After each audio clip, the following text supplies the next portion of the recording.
ಸಕ್ಕರೆ ಮಂತ್ರಿ ಅಂತ ಇದೆ, ಸಕ್ಕರೆ ಮಂತ್ರಿ ಇದೆ, ಯಾಕೆ ಅಕ್ಕಿ ಮಂತ್ರಿ ಇಲ್ಲ, ಯಾಕೆ ಬೇಳೆ ಮಂತ್ರಿ ಇಲ್ಲ, ಹಾಂ, ಯಾಕೆ ಈರುಳ್ಳಿ ಮಂತ್ರಿ ಇಲ್ಲ, ಸಕ್ಕರೆ ಮಂತ್ರಿ ಇದೆ.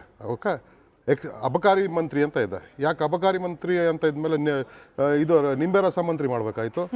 ಅಂದರೆ ನಮ್ಮ ರೈತರಿಗೆ ಹೇಳ್ತಾ ಇರೋದು, this are the most crucial. ಇದು ನೀವು ಕಬ್ಬು ಬೆಳೆಗಾರರು ಏನು 6 ಲಕ್ಷ ಜನ ಕರ್ನಾಟಕದಲ್ಲಿ ಬೆಳೀತಾ ಇದ್ದೀರಾ, ನೀವು 6 ಲಕ್ಷ ಜನ 20% ಇನ್ಕಮ್ಮು ಸರ್ಕಾರಕ್ಕೆ ತಂದುಕೊಡ್ತಾ ಇದ್ದೀರಾ ವರ್ಷಕ್ಕೆ. 3,500 ಕೇಳಬೇಡಿ, ನೀವು ಕೇಳಬೇಕಾಗಿರೋದೆ 10,000 ರೂಪಾಯಿ ಟನ್ನಿಗೆ ಕೇಳಬೇಕು. ನೀವು ಭಿಕ್ಷುಕರಲ್ಲ, ನೀವು ಬಿಸ್ನೆಸ್ ಥರ ನೋಡಬೇಕು. ನೀವು ಹೇಳ್ಬೇಕು ಸರ್ಕಾರ, ನಾನು ಪಾಲ್ದಾರ ಅನ್ನಪ್ಪ, ನಾನು ನಿನಗೆ 37,000 ಕೋಟಿ ಕೊಡ್ತಾ ಇದ್ದೀನಿ ವರ್ಷಕ್ಕೆ. 37,000 ಕೋಟಿಲಿ 13% ಕೊಡೋ ನನಗೆ ಸಾಕು. 13% ಕೊಟ್ಟರೆ 10,000 ರೂಪಾಯಿ ಪ್ರತಿ ಟನ್ನಿಗಾಗತ್ತೆ. ಅದನ್ನ ನಾವು ಫೋಕಸ್ ಮಾಡ್ಬೇಕು.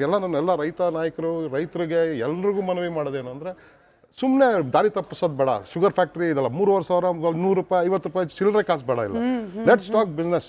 ನಾನು ನಿನ್ಗೆ 37,000 ಕೊಡ್ತಾ ಇದ್ದೀನಿ, 6 ಲಕ್ಷ ಜನ ನಿಂತ್ಕೊಂಡು ಕೇಳೋ ಪ್ರಶ್ನೆ ಇದು. ನನಗೆ ಎಷ್ಟು ಕೊಡ್ತಾ ಇದೆಯಾ? This is what we have to discuss, not 3,500, not 3,200.